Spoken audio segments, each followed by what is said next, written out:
Air India flight that had to land in Russia. Yeah. I wonder if you guys have worked that out yet.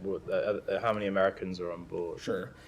So we are aware of a U.S.-bound flight that had to make an emergency landing in Russia and are continuing to monitor that situation closely.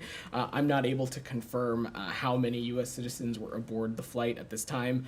Of course, Simon, as you noted, it was a flight that was bound for the United States. So it is, of course, likely that there are American citizens on board. As you probably also saw, there's public reporting from Air India that they are sending what my understanding is a replacement aircraft to the destination to have the passengers carry on for their route, but I would defer to the air carrier to speak to anything further on this. If it comes to it, maybe that's not the case, since if there's a replacement aircraft, but if there needed to be, parts, export of parts that needed to have exemptions for the various embargoes and sanctions for Russia, is that something that you would allow to? I'm just not going to speculate on that here, and of course we'll let Air India speak to any steps that they're taking as it relates to mitigating the technical issues. And your efforts to work out